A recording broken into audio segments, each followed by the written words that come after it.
છે અને મંગળનું સૂચન કરનારું છે. એટલે ઓમ બોલવાથી જ મંગલાચરણ થઈ જાય, મંગળ થઈ જાય. કારણ કે ઓમકાર એ સૃષ્ટિના પ્રારંભમાં બ્રહ્માજીના કંઠમાંથી સૌ પ્રથમવાર પ્રગટ થયેલો છે.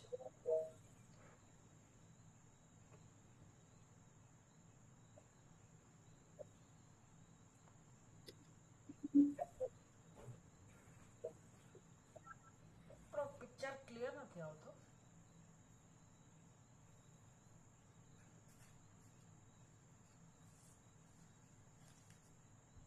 મારો ચહેરો દેખાતો નથી.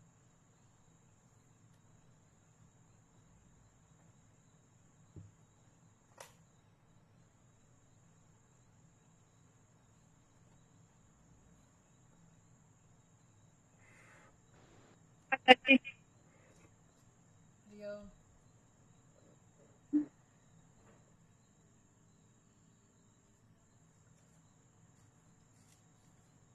તો ઓમકાર એ મારો અવાજ સંભળાય છે બરાબર? ઓડિયો વિડિયો બધું બરાબર છે? ઓકે. હા માતાજી, બરાબર આવે છે. ઓકે. મારો વિડિયો મેં એક્સ્ટ્રા લાઇટ મૂકી, મને તો દેખાતું જ નથી પિક્ચર. હા, એક્સ્ટ્રા લાઇટ લાગે છે વાંધો છે. હા, વિડિયો સારો આવે. પણ એ રાખવી છે લાઇટ? એનાથી રેકોર્ડિંગમાં સારું એવું વ્યૂ આવશે માતાજી. સારું. તો મેં જે પ્રાર્થના બોલાવડાવી તમને એનો અર્થ હું કહું છું. ઓમ સદાશિવ સમારંભામ શંકરાચાર્ય મધ્યમામ અસ્મદ આચાર્ય પર્યંતામ વંદે ગુરુ પરંપરામ. આ પ્રાર્થના છે. પરંપરાને આપણે નમસ્કાર કરીએ છીએ. પરંપરા કોને કહેવાય? જેને આપણે આપણી ભાષામાં વંશ વેલો કહીએ છીએ. એ વંશ વેલો તો જો કે જુદી વસ્તુ છે, પણ પરંપરા એટલે કડી, કે કોના પછી કોણ આવ્યું. એટલે આપણી જે આ પરંપરા છે, આપણે જેની પાસેથી શીખી રહ્યા છીએ, આપણા જે ગુરુજનો છે, ઋષિમુનિઓ છે, એ બધાને આપણે નમસ્કાર કરીએ છીએ. કારણ કે એ આપણી પરંપરામાં સ્થાન ધરાવે છે. ગુરુઓની પરંપરા છે. તો ગુરુ એવા હોવા જોઈએ કે જે પરંપરામાં હોય. એ બહુ મહત્વનું છે. આપણે ત્યાં આપણા શાસ્ત્રો પણ શીખવાડે છે કે શ્રોત્રિયમ બ્રહ્મનિષ્ઠમ ગુરુમ એવ અભિગચ્છેત. એટલે ગુરુ પાસે જવું જ જોઈએ. એક તો એ વસ્તુ છે આપણા ઉપનિષદમાં. અને કેવા ગુરુ પાસે જવું જોઈએ? શ્રોત્રિય અને બ્રહ્મનિષ્ઠ. બહુ સ્પષ્ટ રીતે આદેશ છે. શ્રોત્રિય એટલે કે જેના ગુરુ હોય, જેણે ગુરુ પાસેથી આ પદ્ધતિસરનું શિક્ષણ પ્રાપ્ત કર્યું હોય, અને એ જે ગુરુ છે એના પણ ગુરુ હોય. એ કેવી રીતે ગુરુ બન્યા? તો કે એના પણ ગુરુ હોય. આમ તમે મૂળમાં જાઓ તો ભગવાન છેવટે મૂળ ગુરુ સાબિત થાય. પ્રથમ ગુરુ જ્યાં દક્ષિણામૂર્તિ છે, ભગવાન છે, અને એમણે જે ભગવાને ગુરુના રૂપમાં ઉપદેશ આપ્યો એના શિષ્યને, અને એ ગુરુ બન્યા, એણે એના શિષ્યને. આમ આખી પરંપરા કહેવાય.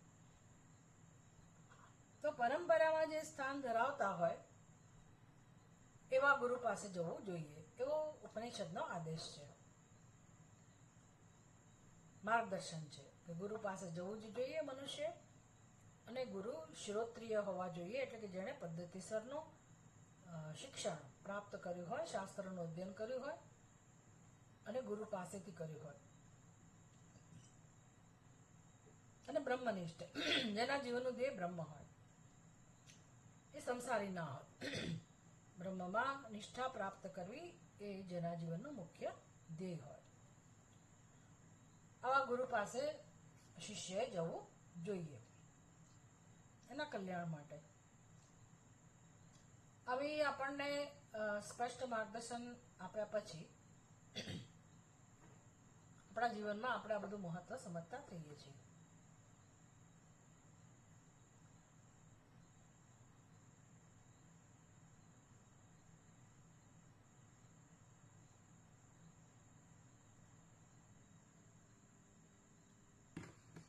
કેવી કેવી પરંપરા છે આપણી, ક્યાંથી શરૂ થઈ, કોણ પ્રથમ ગુરુ છે? તો સદાશિવ ભગવાન શિવજી, સદાશિવથી એ પરંપરા શરૂ થયેલી છે. જેના પ્રારંભમાં ભગવાન શિવજી છે, સદાશિવ છે, ત્યાંથી શરૂ થયેલી પરંપરા. આપણને તો ખબર ના હોય કે પછી કોણ કોણ એના શિષ્ય બન્યા, કોણ ગુરુ બન્યા, પણ વચ્ચે મધ્યમાં, જેની મધ્યમાં શંકરાચાર્યજી છે. એટલે શંકરાચાર્યજીને આપણે ઓળખીએ છીએ, ભારત દેશમાં રહેનાર વ્યક્તિ શંકરાચાર્યજીને ઓળખે છે સારી રીતે. શંકરાચાર્યજીનું આપણને જન્મસ્થળ પણ ખબર હોય, એમનું ચરિત્ર પણ ખબર હોય, જીવન ચરિત્ર ખબર હોય, એમનું વ્યક્તિત્વથી આપણે પરિચિત હોઈએ, અને કેવી રીતે એમણે એમના જીવનમાં નાની ઉંમરમાં જ એમણે કેવી રીતે આ જ્ઞાનમાં નિષ્ઠા પ્રાપ્ત કરી, તો અવતાર જ ગણાતા હતા, પણ કેવી રીતે આપણા ધર્મને એમણે સુરક્ષિત કર્યો અને મોક્ષનો જે ઉપાય છે, ઉપનિષદનું જ્ઞાન, એનું મહત્વ સમજાવ્યું. એટલે બ્રહ્મ જ્ઞાન એ જ એકમાત્ર મોક્ષનું સાધન છે, એ વસ્તુ એમણે સમજાવી.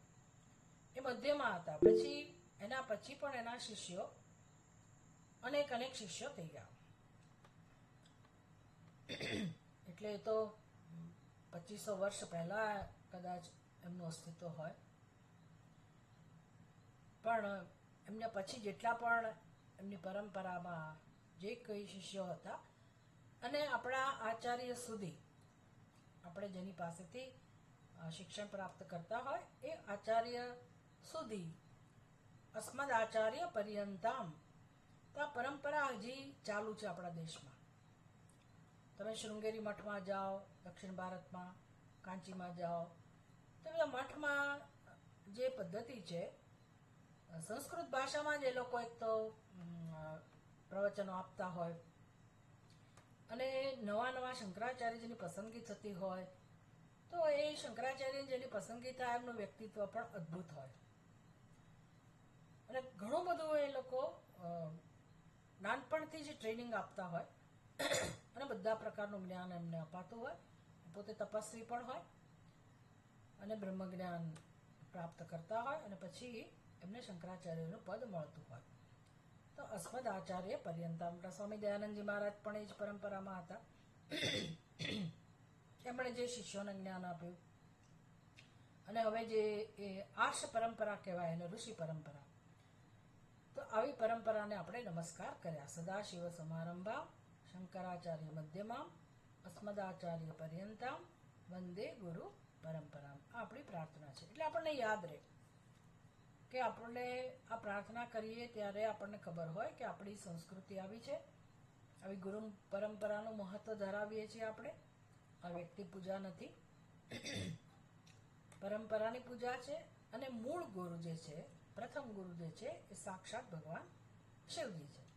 બીજો શ્લોક છે જેમાં શરૂઆત થાય છે, નારાયણમ પદ્મભુવમ વસિષ્ઠમ શક્તિમ ચ તત્પુત્ર પરાશરમ ચ વ્યાસમ શુકમ ગૌડપદમ મહાંતમ. તો એમાં પણ શંકરાચાર્યજીનું નામ આવે એ પરંપરામાં પણ. એટલે એ પરંપરા નારાયણથી શરૂ થઈ એવી રીતે એનું વર્ણન હોય. પછી યો બ્રહ્માણમ વિદધાતિ પૂર્વમ યો વૈ વેદાંશ પ્રહિણોતિ તસ્મૈ. બ્રહ્માજીથી પરંપરા શરૂ થઈ. જે રીતે કરો એ પણ, બ્રહ્મા નારાયણ કહો, બ્રહ્મા કહો, શિવજી કહો, એ એક જ તત્વ છે, પરમાત્મા. પરમાત્માથી શરૂ થયેલી પરંપરાને અમે નમસ્કાર કરીએ છીએ. શું કામ આ પરંપરાને નમસ્કાર કરવાના, અને મને શું ફાયદો થાય એનાથી? તો કે આ પરંપરાને નમસ્કાર કરવાથી એ પરંપરામાં જે જ્ઞાનીઓ, જે મહાત્માઓ એનો જે કંઈ ફાળો છે, અને આપણે જ્યારે નમસ્કાર કરીએ ત્યારે એમનો આપણને અનુગ્રહ પ્રાપ્ત થાય, એમની કૃપા પ્રાપ્ત થાય. અત્યારે આપણી સમક્ષ એ ભલે ના હોય, પણ સૂક્ષ્મ સ્તરે જ્યાં જે એમની ચેતનાઓ હોય, એમનું અસ્તિત્વ હોય, તો એમના આશીર્વાદ આપણને મળતા રહે. એટલે જીવનમાં જ્યારે આપણને ભગવાનના આવા આશીર્વાદનું કે ગુરુઓના આશીર્વાદનું, અનુગ્રહનું મહત્વ સમજાય, અને આપણને એની જરૂર છે એ પણ સમજાય કે ભાઈ આપણને આશીર્વાદની જરૂર છે, અનુગ્રહની જરૂર છે, કૃપાની જરૂર છે, કોઈકની મદદની જરૂર છે કે જેથી આપણે આ સંસારમાંથી મુક્ત થઈએ, બંધનમાંથી મુક્ત થઈએ. એટલે ગુરુ વગર તો ખરેખર કોઈનો ઉદ્ધાર શક્ય જ નથી. તો પછી મારા જીવનમાં કોને હું ગુરુ બનાવું? તો કે આવી જે આખી પરંપરા હોય આપણી સમક્ષ, જ્યાં બધા ગુરુઓના આશીર્વાદ મળે, એવી પરંપરા આપણે ત્યાં છે જ આપણા દેશમાં અસ્તિત્વમાં, આપણી સંસ્કૃતિમાં. તો શું કામ આપણે એને નમસ્કાર ના કરીએ? એટલે હંમેશા આપણે આ પ્રાર્થના કરતા હોઈએ છીએ. ઓમકાર જે છે એ ભગવાનનું નામ છે અને મંગળ શબ્દ છે. તો આપણે જે શાંતિ મંત્ર બોલીએ છીએ એમાં પણ આ શ્લોક આવે છે. ઓમકારશ્ચાત શબ્દશ્ચ દ્વાવેતો બ્રહ્મણ પુરા કંઠમ વિત્વા વિનિર્યાતો તસ્માન માંગલિકા ઉભો. ઓમકાર અને અથ, ઓમ અથ, ઓમ અથ, ઓમ અથ, આવી રીતે 3 વખત બ્રહ્માજીના કંઠમાંથી આ શબ્દનું ઉચ્ચારણ થયું. ક્યારે? સૃષ્ટિની રચના થઈ ત્યારે. એટલે સૌ પ્રથમ શબ્દો જે પ્રગટ થયા બ્રહ્માજીના કંઠમાંથી એ આ 2 શબ્દો છે, ઓમકાર અને અથ શબ્દ. માટે બંને અથ બોલો તો પણ મંગલાચરણ થયું, અથવા તો ધર્મ જિજ્ઞાસા, અથવા તો બ્રહ્મ જિજ્ઞાસા, આવી રીતે. અને ઓમ બોલો તો પણ એ મંગલાચરણ પણ થયું અને ભગવાનનું નામ પણ છે. એટલે દરેક શ્લોકની પહેલા, દરેક મંત્રની પહેલા આપણે ઓમકારનું ઉચ્ચારણ કરતા હોઈએ છીએ. સારું, હવે આપણે આપણો સત્સંગ શરૂ કરીએ. તત્વબોધની ભૂમિકા માં હવે આપણે આગળ શું શીખવાનું છે, કેટલું શીખ્યા એની આપણે યાદી તાજી કરી લઈએ, સ્મૃતિ તાજી કરી લઈએ કે અત્યાર સુધીમાં આપણે કઈ વસ્તુઓ શીખ્યા. જો તમે લોકોએ રસ લીધો હોય સમજવામાં, યાદ રાખવામાં, શીખવામાં, અને તમે પચાવતા જતા હો, એ વસ્તુ તમારી એક, નહીં કે આપણે બધા પાઠ્યપુસ્તકોમાંથી બધું યાદ કરીને મગજમાં ઘુસાડીએ, એવું આ જ્ઞાન નથી. આ આપણી પોતાની એક સમજ બનતી જાય, દ્રષ્ટિ બનતી જાય. આમાં કશું યાદ નથી રાખવાનું, કારણ કે આપણી પોતાની વાત છે. એટલે આપણે પોતે પોતાના જીવન વિશે વિચારતા થઈએ, એ પ્રકારનું આ જ્ઞાન છે. તો આટલું સમજવાનું છે. આ સમજ જ છે, અને બીજા વિશેની સમજ નથી, પોતાના વિશેની સમજ છે. હવે પોતાના વિશેની સમજની અંદર એવું છે કે જ્યાં આખા જગતની સમજ આવી જાય છે, એ જુદી વાત છે. પોતાના વિશે જ્યારે આપણે સમજવાનો પ્રયાસ કરીએ ખરા અર્થમાં, તો ધીરે ધીરે એમાં જગતને લાવવું જ પડે, એવી વસ્તુ છે આ. એ પ્રકારનું જ્ઞાન છે આ. એટલે ભલે એવું લાગે કે હું એમ આય, હું કોણ છું, આપણે એ દિશામાં આગળ વધી રહ્યા છે, અથવા તો આત્મા વિશેની સમજ પ્રાપ્ત કરી રહ્યા છીએ, એવું ભલે આપણે વિચારતા હોઈએ, પણ ખરેખર તો આત્મા કહો કે હું કહો, ખરેખર તો એ વસ્તુ એક જ છે. એનું સ્વરૂપ એટલું વિશાળ છે, આપણે જાણતા નથી. એ આત્મા એટલે આપણી બુદ્ધિમાં એમ કે મારો આત્મા એટલે કોઈ એક વ્યષ્ટિ સ્તરની વાત હોય, કોઈ એક જીવની વાત હોય, જીવાત્મા એવું કહીએ એટલે. અને જેને હું કહીએ છીએ એ પણ બિચારો એક તુચ્છ હું, મર્યાદિત હું આપણી બુદ્ધિમાં હોય. એટલે એ હું એટલે શું? તો કે એનું વજન આટલું, એનો આકાર આવો, એનું કદ આવું, એની આટલી મર્યાદા, એટલે બસ માથાથી પગ સુધી. આપણી મર્યાદા એટલે શું? આંગળીઓ, એના નખ સુધીની, બસ એનાથી બહાર હું નથી, એવી આપણી સમજ હોય. આપણે એટલે કેટલા? આટલા જ. પછી આ નખથી બહાર જે કંઈ છે હું નથી, એ આપણી સમજ છે. સમજ એટલે હવે આપણે એવું માનીએ છીએ, બસ આપણો આવો ખ્યાલ છે. દરેકનો પોતાના વિશેનો આવો ખ્યાલ છે, હું વિશેનો. બસ એ એના વિષયમાં ચર્ચા કરવાની હોય છે. તો અમારો જે ખ્યાલ છે, એ ખ્યાલ કેવી રીતે નક્કી થયો છે, શેના આધારે નક્કી થયો છે? હુંનો નિર્ણય શેના આધારે થયેલો છે, શેના આધારે થવો જોઈએ અને શેના આધારે થયેલો છે, આ બધી ચર્ચા કરવી, વિચાર કરવો, એનું નામ છે તત્વજ્ઞાન, તત્વબોધ. એટલે હુંથી શરૂઆત કરીએ, પણ ખરેખર જ્યારે ચિંતન કરીએ શાસ્ત્રના આધારે, તો પછી હું તો એટલો મોટો પ્રગટ થાય છે કે જેમાં આખું બ્રહ્માંડ આવી જાય છે. એટલે આપણી બુદ્ધિમાં જે હું છે ને એવડો હું ખરેખર છે જ નહીં. અસ્તિત્વમાં એવો હું ક્યાંય છે જ નહીં. ભલે ને બધાની બુદ્ધિમાં એવા હુંની જ સમજ હોય, હું આમ ને હું તેમ, હું આ તારીખે જન્મેલો, હું આટલા વર્ષનો કે આટલા વર્ષની, મારી ઊંચાઈ આટલી, મારું વજન આટલું, મારી ડિગ્રી આ, મેં આટલું પ્રાપ્ત કર્યું, હું આટલા બાળકોનો પિતા, આટલા બાળકોની માતા, અથવા હું પુત્ર કે હું પુત્રી. ભલે આપણો હું વિશે નવો ખ્યાલ હોય, દરેકનો હું વિશે નવો ખ્યાલ હોય, એ માત્ર ખ્યાલ જ છે. એવો હું ખરેખર સાબિત થતો નથી જ્યારે વિચાર કરીએ ત્યારે. એટલે આ બહુ મહાન એક આશ્ચર્ય આપણને થાય એ પ્રકારનું ચિંતન છે. ઘણા લોકો એ સાંભળીને જ ગભરાઈ જાય કે ભાઈ આવો તો કે હોતા હશે. એટલે એને કોઈ દિવસ સમજાય જ નહીં. બહુ હિંમત જોઈએ આ તત્વજ્ઞાન માટે. એટલે હું માનું છું કે તમે લોકો હિંમતવાળા હશો અને હું ને ઓળખવા માટે રસ ધરાવતા હશો, માની લઉં છું. પણ એવું છે કે ભગવાને બુદ્ધિ આપી જ છે, તો શું કામ આપણે હું ને ના જાણીએ? આખા જગતને જાણવામાં આપણને રસ છે. નાની મોટી બધી વસ્તુમાં જેટલું જાણી શકીએ એટલું આપણે જાણવા માંગતા જ હોઈએ છીએ. જ્ઞાન માટે પ્રેમ હોય જ છે આપણને. તો શું કામ આપણી બુદ્ધિનો ઉપયોગ આપણા સત્યને જાણવા માટે ના કરીએ? એટલે આપણે બહુ બધી ચર્ચા કરી કે ભાઈ આપણે મનુષ્ય છીએ, તો મનુષ્યનું જીવનમાં શું સ્થાન છે, મનુષ્યનું શરીર મળ્યું છે તો એનું શું મહત્વ છે, એની શું વિશેષતા છે, અને આપણે પોતે શું ઈચ્છીએ છીએ જીવનમાં. બહુ મહત્વની આ ચર્ચા કહો કે સમજ કહો કે સ્પષ્ટતા કહો કે ચિંતન કહો, બહુ જ મહત્વનું ચિંતન. આનું નામ જ અધ્યાત્મ. હું વિશે વિચાર કરતા શીખવું એનું નામ જ અધ્યાત્મ. ખરા હું વિશે. બાકી તો હું તો બધાની બુદ્ધિમાં છે, પણ મેં કહું એમ એ ફિક્સ છે હું. પછી એમાં તમે કઈ આગળ વધવા માંગતા નથી કે એમાં કોઈ રસ નથી હોતો, અને આપણે પોતાને પૂર્ણ જ્ઞાની સમજી લેતા હોય છે કે મને બધી ખબર છે. એટલે એ વ્યક્તિ આગળ ના વધી શકે. પણ જેને હુંની સત્યતામાં રસ છે, હુંના સત્યને જાણવામાં રસ છે, એ વ્યક્તિ એક દિવસ પરમ સત્યને પ્રાપ્ત કરી શકે. અને પરમ સત્ય એટલે શું? તો કે પૂર્ણતા. પૂર્ણતા એટલે શું? તો કે હવે જ્યાં સંસાર નથી, જ્યાં જન્મ મૃત્યુ નથી, જ્યાં જે જોઈએ છે એ અનુભવાય છે, એટલે કે શાંતિ અનુભવાય છે, મુક્તિ અનુભવાય છે, સ્વતંત્રતા અનુભવાય છે, પ્રેમનો અનુભવ થાય છે.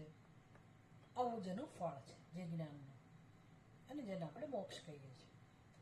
આ તત્વબોધનો વિષય આ પ્રકારનો છે. એટલે ભૂમિકામાં આટલી આપણને ક્લેરિટી હોવી જોઈએ તત્વબોધ શીખતા પહેલા, કે તત્વબોધની જરૂર શી છે, તત્વના જ્ઞાનની જરૂર શું કામ છે. અને આપણા વેદ તત્વનું જ્ઞાન શું કામ આપે છે? વેદમાં શું કામ એનું વર્ણન છે? અને વેદની જીવનમાં શી જરૂર છે? તો વેદ એટલે જે એક સૃષ્ટિની સાથે જ જેનું સર્જન થયું છે, અને એ વેદ મનુષ્યને માર્ગદર્શન આપવા માટે છે. એવું નથી કે જે મનુષ્યને ધર્મમાં રસ હોય, ભગવાનમાં રસ હોય, એના માટે જ વેદ મહત્વના છે, એવું નથી. વેદ મનુષ્ય માત્ર માટે છે. અને એ વેદમાં બધા જ જીવોનો સમાવેશ થઈ જાય છે. એ રીતે વેદનું માર્ગદર્શન રહેલું છે. બીજા બધા જીવો ને વેદની જરૂર નથી, એને વેદની સમજ ના હોય, એને વેદના માર્ગદર્શનની જરૂર ના હોય, પણ એમનું કલ્યાણ વેદમાં છે. એ નાના મોટા જીવજંતુઓ જે સૃષ્ટિમાં છે એનું હિત, એનું કલ્યાણ પણ જે રીતે થાય એવો ઉપદેશ વેદમાં છે. કે ભાઈ એના હિતનું ધ્યાન કોણ રાખે? તો કે મનુષ્ય.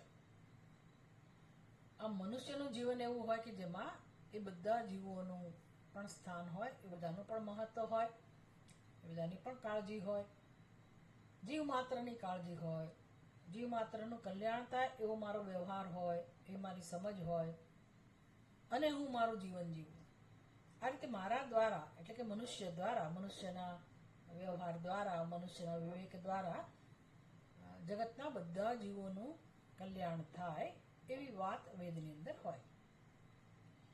હવે આપણે તો આપણા કલ્યાણમાં રસ લઈએ તોય બહુ થઈ ગયું. આપણા કલ્યાણમાં રસ લેવા માટે આપણે જ્યારે વેદમાં નજર નાખીએ, વેદ પાસેથી શીખીએ, અને પછી જો એ પ્રમાણે જીવન જીવીએ તો આપોઆપ બીજા જીવોનું કલ્યાણ થાય એવું જ આપણું જીવન બની જાય. એટલી સરસ વેદની વાતો છે, એનું માર્ગદર્શન છે, અને મનુષ્ય માત્ર માટે છે. એટલે જે મનુષ્ય એવું કહેતો હોય કે હું તો નાસ્તિક છું, કે મને હિન્દુ ધર્મમાં શ્રદ્ધા નથી, કે આવી કઈ સંસ્કૃતિમાં અમે માનતા નથી, ભગવાનમાં માનતા નથી, મારે તો સંસારમાં ઘણું કરવાનું છે, જે પણ દરેક વ્યક્તિની એવી સમજ હોય, અને એ એનાથી દૂર રહેતો હોય, પણ ખરેખર પોતાનાથી દૂર રહે છે. આવી સમજ હોવાથી એ પોતે પોતાનું કલ્યાણ શેમાં છે જાણી શકતો નથી. એટલે વેદમાં રસ લઈએ તો જ આપણને સમજાય કે ખરેખર મારું જીવન કેટલું મહત્વનું છે, મનુષ્ય તરીકે આપણું જીવન કેટલું બધું મહત્વનું છે. એ બધી ચર્ચા આપણે કરી.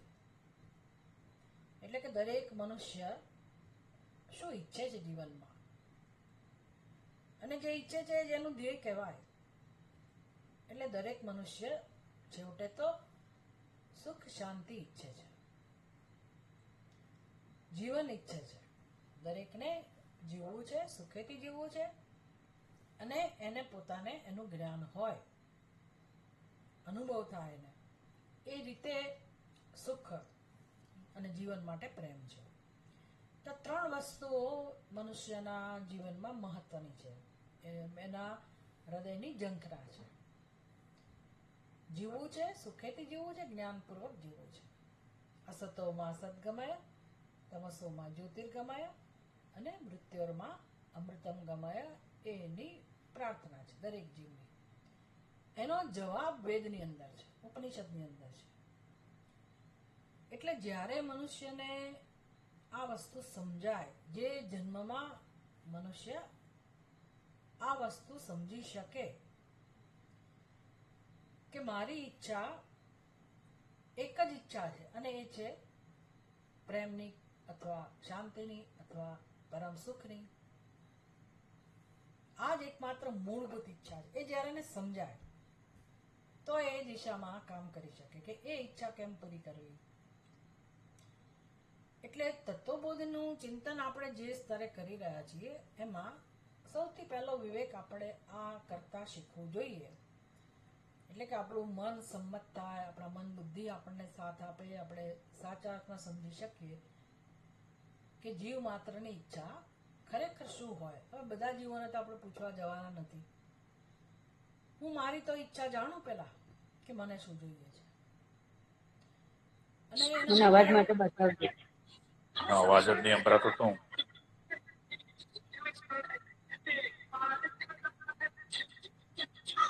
કઈ વખત એવું થયું?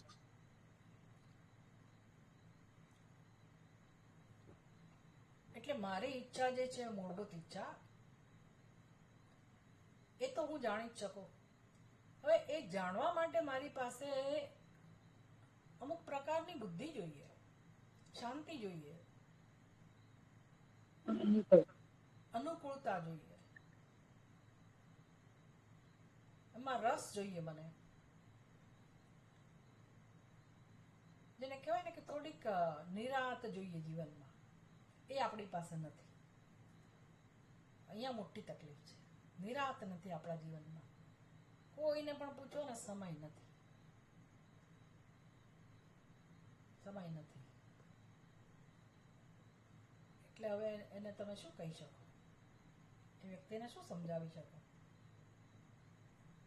એટલે નિરાત નથી, સમય નથી. સત્સંગમાંથી આટલું શીખીએ તોય સારું કે સમયને સમય જ છે ખરેખર જીવનમાં. આપણે અશાંતિ ઊભી કરેલી છે. આપણે બધા નવા નવા પ્રોજેક્ટ ઊભા કરેલા છે. ભલે તમે એને જરૂરી કહો, પણ આપણે ઊભા કરેલા છે. એ શીખવું પડશે. બાકી ભગવાને તો આપણને આનંદ કરવા મોકલેલા છે અને એક મુખ્ય પ્રોજેક્ટ લઈને મોકલેલા છે. પણ આપણા પ્રોજેક્ટ આપણે પૂરા કરવામાંથી ઊંચા નથી આવતા અને આપણા મૂળભૂત ધ્યેયને કે મૂળભૂત જરૂરિયાતને આપણે સમજતા નથી. આપણે પોતાને જ ઓળખતા નથી. પોતાના દુઃખમાં રસ નથી લેતા. પોતાના દુઃખને કેમ દૂર કરવું એના માટે આપણને નિરાશ નથી, સમય નથી, અવકાશ નથી જીવનમાં. આ બધી મૂર્ખતા છે આપણા જીવનમાં. આખું જગત આ રીતે દોડી રહ્યું છે.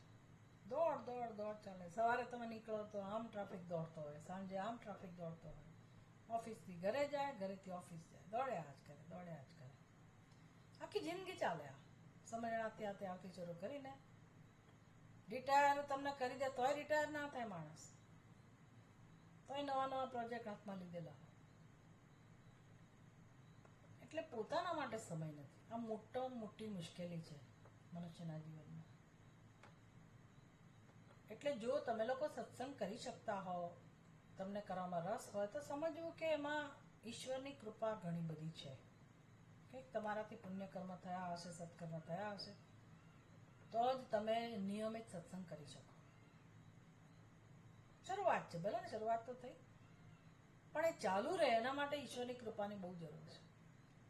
નહીંતર આ સત્સંગ કરવાનું સામર્થ્ય નથી હોતું લોકોમાં, એમને તક પણ નથી મળતી, કારણ કે એમણે કોઈ એવું પુણ્ય કર્યું નથી હોતું. એવું જ કહેવું પડે છેવટે. એટલે સત્સંગને તમે એનું મહત્વ સમજો, બહુ જરૂરી છે કે આ સત્સંગ આપણા એકલાનો પુરુષાર્થ નથી, ઈશ્વરની મહાન કૃપા.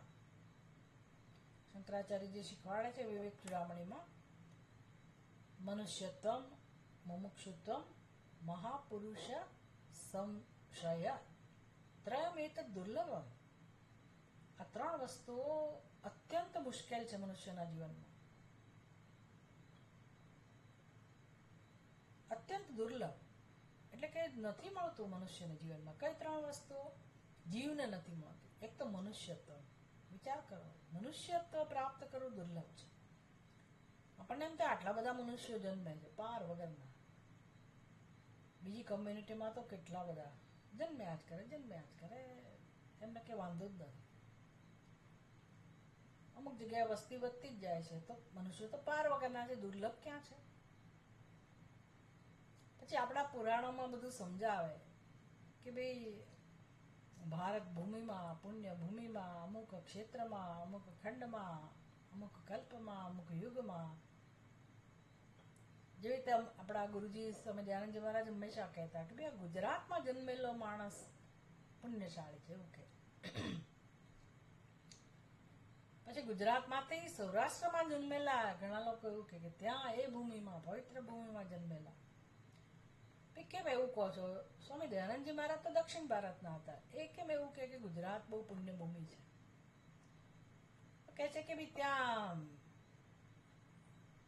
ગાયોને સાચવવાની વ્યવસ્થા છે, પાંજરાપોળ. એટલે એમને એટલો બધો આદર રહે. એમણે જોયું હશે કે બીજે બધા કતલખાના છે, અહીંયા હવે તો હશે, આપણને બહુ ખબર નથી, પણ અહીંયા ગાયોને સાચવવાની વ્યવસ્થા જ છે, ગાયો માટે પ્રેમ છે. એટલે એમને બહુ ગમતું કે પુણ્યભૂમિ છે. એટલે પુણ્યભૂમિમાં જન્મવું. હવે મને બધું બહુ સમજાય છે. પહેલા હતું કે ઠીક, હવે તો કહેવાય ભારત દેશ પુણ્યવાન, કેમ બીજા દેશમાં કઈ પુણ્ય નહીં હોય? પણ તમે કલ્પના કરો કે ત્યાં તમારો જન્મ થયો. મને તો, હું તો કલ્પનાથી ધ્રુજી ઉઠું કે ભાઈ અમુક દેશમાં જન્મ થયો હોય, અમુક કમ્યુનિટીમાં જન્મ થયો હોય, તો આપણી શું હાલત હોય? આપણે કેવા હોઈએ? આપણે આપણો સ્વીકાર, આપણે કલ્પનાથી જ આપણે એવા હોઈએ એવો સ્વીકાર જ ના કરી શકીએ કે આપણે એવું બધું ખાતા હોઈએ, એવું બધું ખાવું પડે, એવી જગ્યાએ જન્મ લઈને આપણે આવા હોઈએ, તેવા હોઈએ. આશ્ચર્ય થાય કે આપણા વિચારો કેવા હોય, આપણા જીવનમાં શું હોય. એટલે મનુષ્ય તરીકે જન્મવું એનું કે આપણને બહુ કિંમત નથી હોતી, પણ શાસ્ત્રમાં આનું બહુ જ મહત્વ છે કે મનુષ્ય તરીકે જન્મવું. પછી આ બધી ઝીણી ઝીણી વિગતો આવે, ક્યાં જન્મવું, કોના ઘરમાં જન્મવું, એ તો ગીતામાં ભગવાન સમજાવે.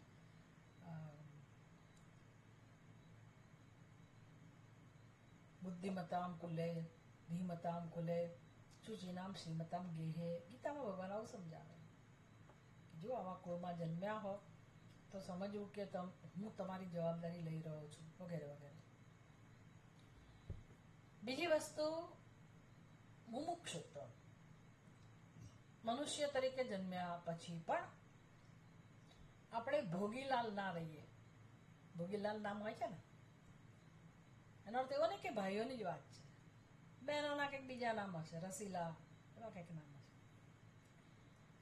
પણ ભોગમાં જ રત હોઈએ એવા ના બની રહીએ. સંસારી બુદ્ધિના જ આખી જિંદગી રહીએ એવા મનુષ્યો ના રહીએ. મનુષ્ય તરીકે જન્મ લીધા પછી પણ આપણી બુદ્ધિમાં વિવેક આવે, વિચારની ક્ષમતા આવે, વિચાર કરવાની, ભગવાન માટે પ્રેમ જન્મે, ધર્મ માટે પ્રેમ જન્મે. પછી એમ કરતા કરતા મુમુક્ષુત્વ જન્મે, ભાઈ મોક્ષની ઈચ્છા જન્મે. મોક્ષ કોને કહેવાય એ બધી ચર્ચા આવશે તત્વબોધમાં. મુમુક્ષુ કોને કહેવાય બધું શીખવાડશે આપણને. પણ મનુષ્યનો જન્મ લીધા પછી મને મોક્ષની ઈચ્છા જન્મે મારા હૃદયમાં કે હું એ દિશામાં મારું કામ કરું, મારું જીવન સફળ કરું. આ અત્યંત દુર્લભ છે. મનુષ્યત્વ, મુમુક્ષુત્વ. ચલો મોક્ષની ઈચ્છા પણ જન્મી. મોક્ષની ઈચ્છા જન્મવી એટલે શું? કોઈકનું શરણ આપણે શોધતા હોઈએ, મને કોઈક માર્ગદર્શન આપે, અને પ્રાર્થના કર્યા કરતા હોઈએ, પણ આપણને કોઈ માર્ગદર્શન આપવા વાળું ના હોય. એટલે કોઈ સત્સંગ કોઈ રીતે પ્રાપ્ત ના થાય. સત્સંગ તો અનેક પ્રકારના છે, પણ મોક્ષ અપાવે એવો સત્સંગ પ્રાપ્ત થવો તો એના માટે અમુક પ્રકારે જે ભગવાનની વ્યવસ્થા છે એ વ્યવસ્થાનો લાભ મને મળે. એટલે કે ગુરુનો સંપર્ક થવો, મહાપુરુષનો સંપર્ક થવો એ અત્યંત દુર્લભ છે. 3 વસ્તુઓ જીવનમાં અત્યંત દુર્લભ છે સૃષ્ટિમાં: મનુષ્યત્વ, મુમુક્ષુત્વ, મહાપુરુષ સંશ્રય. મહાત્માનો સંપર્ક, ગુરુઓનો સંપર્ક, સંશ્રય નો સત્સંગ. આ 3 વસ્તુ જો પ્રાપ્ત થઈ હોય, ભલે ને આપણને આમ જ પ્રાપ્ત થઈ ગયો હોય, કોઈ કે પરાણે બોલાવ્યા હોય, પરાણે આપણે ગયા હોય, ભૂલથી આમ સંપર્ક થઈ ગયો, તો પણ સમજવું કે ઈશ્વરની કૃપા હોય તો જ થાય. આપણે લાભ ના લેતા હોઈએ એનો, બહુ પડી ના હોય કે આપણને બધા સત્સંગની, કારણ કે બધે બહુ ચાલતું હોય, ગમે તે કારણ હોય. પણ શંકરાચાર્યજી કહે છે કે આ 3 વસ્તુઓ જીવનમાં મળવી અત્યંત દુર્લભ છે. એટલે આપણે આમાંથી આટલું શીખી શકીએ કે ભાઈ હા, મને મનુષ્યનો જન્મ મળ્યો છે અને મોટાભાગનું જીવન મારું વહી ગયું છે, પૂરું થઈ ગયું છે, તો હવે તો હું ઉપયોગ કરું મનુષ્ય જીવનનો. અને મનુષ્ય તરીકે જન્મ્યા પછી પણ મારે મારી બુદ્ધિનો ઉપયોગ ક્યાં કરવાનો છે? તો આપણે આટલું શીખ્યા કે મનુષ્યની બુદ્ધિમાં વિશેષતા શું છે? તો કે પોતાનું એક તો મહત્વ સમજે, પોતાની ઈચ્છાઓ સમજે અને ઈચ્છાઓને પૂરી કરવા માટે કામ કરે. તો તમને લાગશે કે બધા પોતાની ઈચ્છા પૂરી કરવા જીવન જીવે છે ને એમાં નવું શું શીખવાડે? એવું નથી. આજે અમારા સવારના સત્સંગમાં બહુ સરસ ટોપિક હતો. ભાગવતની અંદર એકાદશ સ્કંદમાં એક પિંગલાની કથા હતી, વેશ્યાની કથા હતી.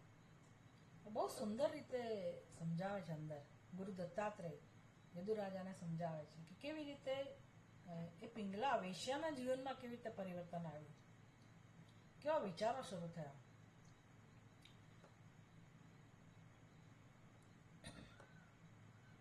એટલે એને સમજાયું કે હું મારી કામનાની પૂર્તિ માટે કોનો આશ્રય લઉં છું.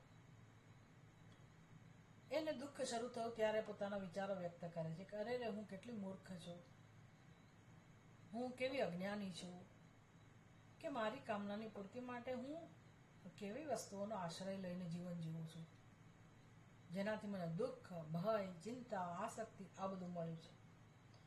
ત્યારે આ ચર્ચા થઈ કે ભાઈ ઈચ્છા દરેકની અંદર હોય, દરેક જીવની અંદર, અને લોકો આપણને શીખવાડ કરતા હોય કે જીવનમાં ઈચ્છા ના હોવી જોઈએ, અપેક્ષા ના હોવી જોઈએ.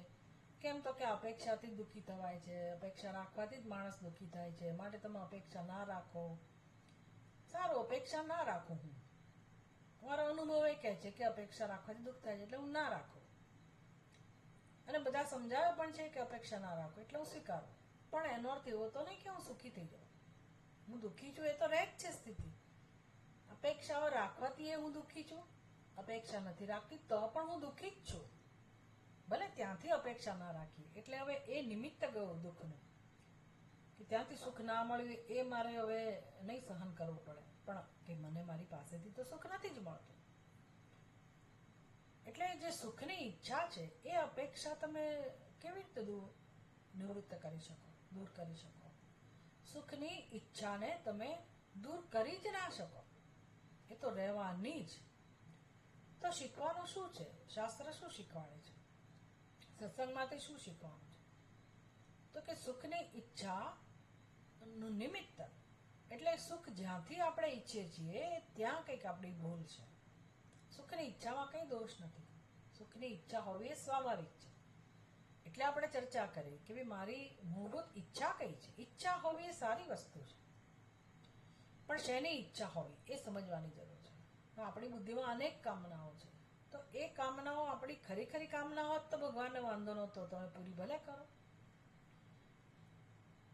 અને પૂરી કરો એમાં વાંધો નથી, પણ તમે ખરી કામનાને ઓળખો. આપણે એ કામ નથી કરતા એટલે દુઃખી થઈએ છીએ. એટલે શાસ્ત્ર શીખવાડે છે કે તમારી મૂળભૂત કામનાને તમે ઓળખી લો. મૂળભૂત જરૂરિયાતને બેઝિક રિક્વાયરમેન્ટ પણ ના કહેવાય, મૂળભૂત ઝંખના કહેવાય એને. મૂળભૂત ઈચ્છા તમારી એને તમે ઓળખો જીવનમાં. એના માટે ચિંતન કરો, વિચાર કરો. આપણે એ જ કર્યું ગયા સત્સંગમાં, ખૂબ ચિંતન કર્યું કે મૂળભૂત ઈચ્છા શું છે આપણી, અને એ જ ધ્યેય હોવું જોઈએ. બીજું શું? મૂળભૂત ઈચ્છા એટલે જે સુખને આપણે ઈચ્છીએ છીએ, સુખ કેવું સુખ છે એના વિશે વિચાર કરો. આપણે ઘણા સુખ મેળવીએ છીએ પ્રવૃત્તિ દ્વારા, ઈચ્છાની પૂર્તિ દ્વારા, પણ એ બધા સુખ કેવા છે? આવનારા ને જનારા. આવે છે ખરું સુખ, પણ જતું રહે છે. શાંતિ આવે છે ખરી, જતી રહે છે. આવું સુખ આપણે નથી ઈચ્છતા.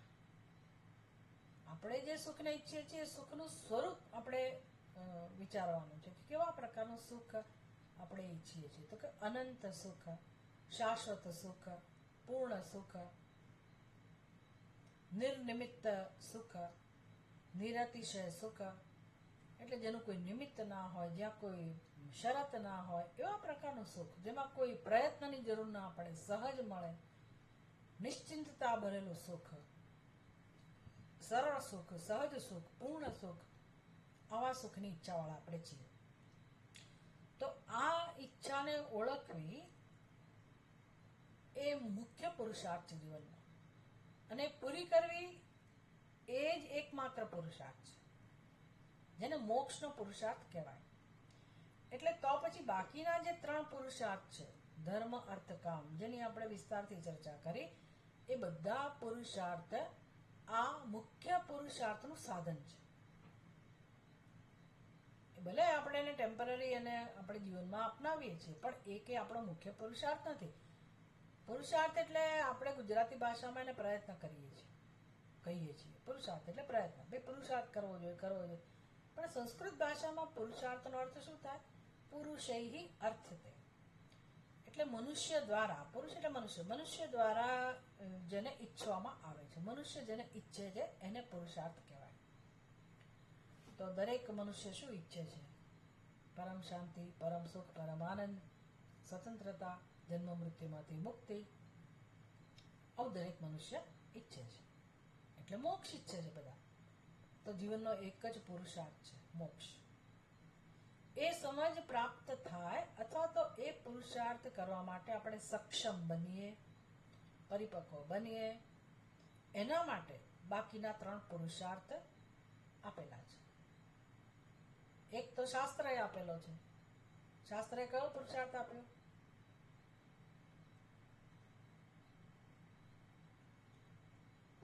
ધર્મમાં તો શું? ધર્મ શાસ્ત્રએ ધર્મ રૂપે પુરુષાર્થ આપ્યો. આપણે પોતે નક્કી કરેલા પુરુષાર્થ કયા છે? અર્થ અને કામ.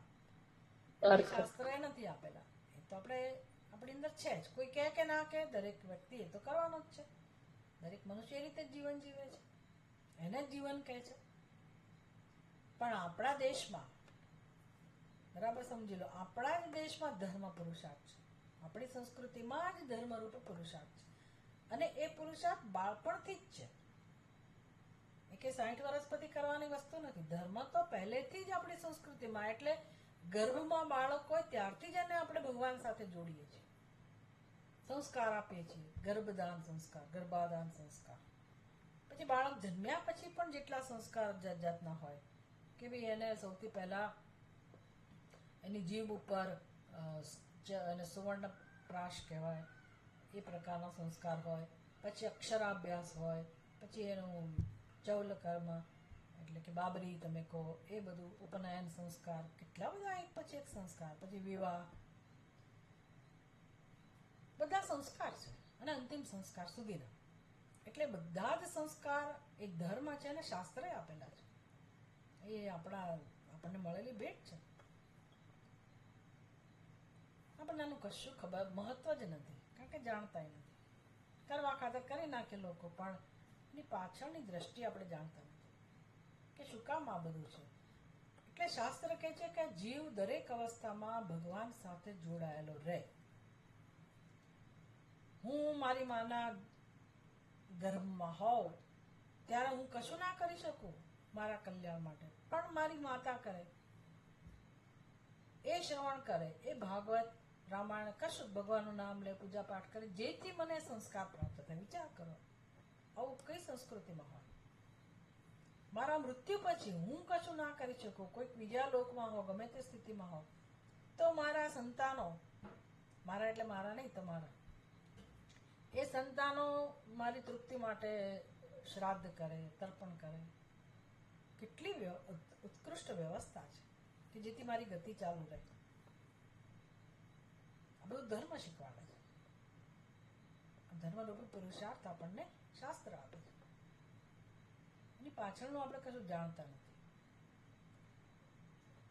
ચલો, એટલે આ 4 પુરુષાર્થની વાત કરી આપણે. આ બધું તમારે અંદર ઉતારવાનું છે, ખાલી ઇન્ફોર્મેશન નથી. આ બધું મહત્વ આપણે સમજવાનું છે. અને આપણે ક્યાં છીએ, કેવું આપણું જીવન છે, એમાંથી કેટલું આપણે જીવનમાં અપનાવીએ છીએ, કેટલા આગળ વધીએ છીએ, કે નકામી વસ્તુ છોડીએ છીએ કે નહીં, પરિવર્તન લાવીએ છીએ કે નહીં, કેમ મારી જાતને હવે વધારે આગળ લઈ જવી, હું જ મારા કલ્યાણ માટે પુરુષાર્થ કરું, હું જીવનનું મહત્વ સમજું. એટલે કાયદો છે આપણા શાસ્ત્રમાં. વર્ણ વ્યવસ્થા, આશ્રમ વ્યવસ્થા કરી. વર્ણ વ્યવસ્થા તો ભૂલી જાઓ, પણ આશ્રમ વ્યવસ્થા તો વી કેન ફોલો ઇટ.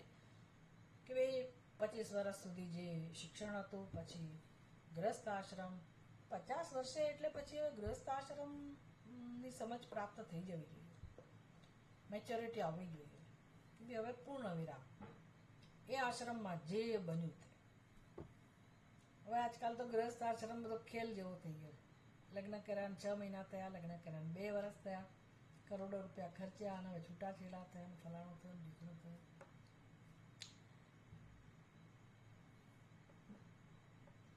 મજાક બની ગયું છે ગૃહસ્થ આશ્રમ. અને જેના જીવનમાં ગૃહસ્થ આશ્રમ મજાક નથી બન્યો, એ લોકો તે દુઃખી છે. અરે મારા જીવનમાં આમ થયું, તેમ થયું.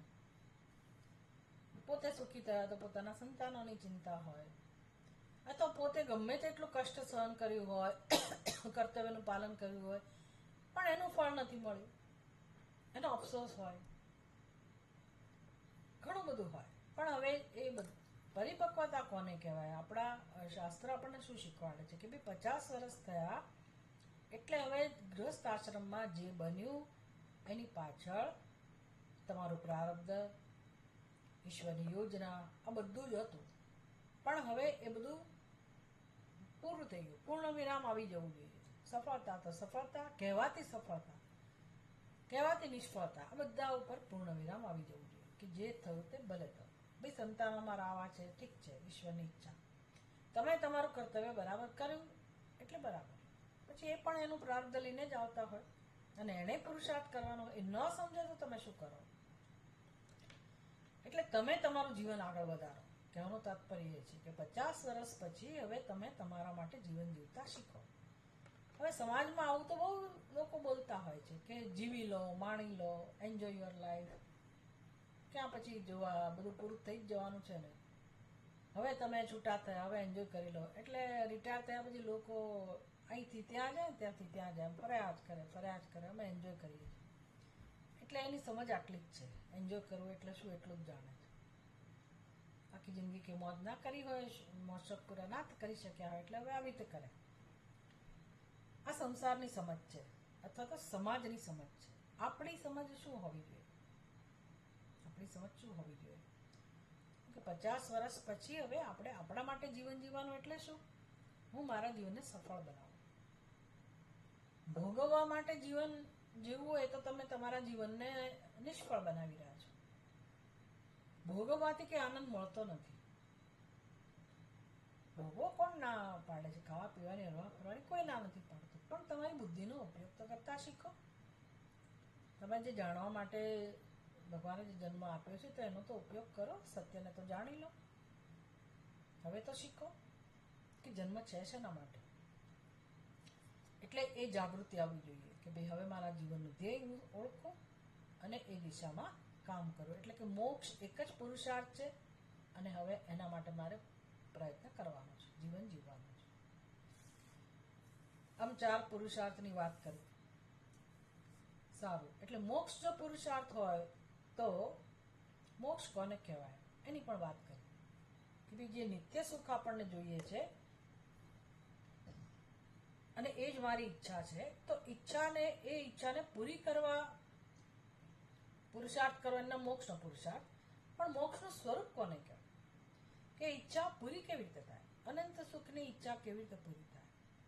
શાશ્વત સુખ જેને કહીએ, નિત્ય સુખ જેને કહેવાય, એ ઈચ્છા પૂરી થાય કઈ રીતે પૂરી થાય? અહીંયા આપણને વેદનો બીજો ભાગ, જ્ઞાનકાંડ વિભાગ જે છે, જેને ઉપનિષદ કહેવાય, વેદાંત કહેવાય, એ આપણને માર્ગદર્શન આપે છે કે ભાઈ તું આવ, બેસ. હવે તારા જીવનમાં નિરાત આવી એવું હું માનું છું, કારણ કે તારી ઈચ્છા મોક્ષની છે અને તું જાણવા માંગે છે. તો સાંભળ, હવે તું જીવનમાં પગ વાળીને બેસતા શીખ, વિચાર કરતા શીખ. શેના વિશે વિચાર કર? તો કે તારી જે ઈચ્છા છે શાશ્વત સુખની, નિત્ય સુખની, એ નિત્ય સુખ કોને કહેવાય?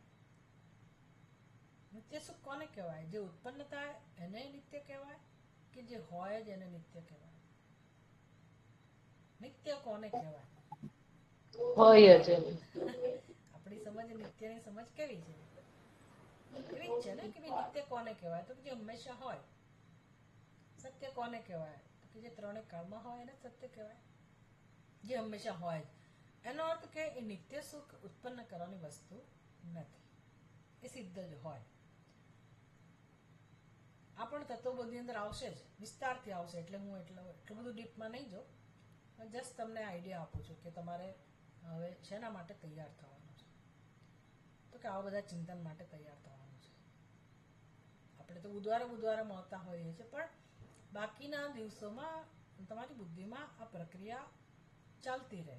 તમે આ દિશામાં વિચાર કરવાનો શીખતા જાઓ કે ભાઈ આ કંઈક જાણવા જેવું તો છે, જેમાં કોઈ ના નથી. સ્વીકારવું જ પડશે કે જીવનમાં કંઈક જાણવાની જરૂર છે, વિચારવાની જરૂર છે.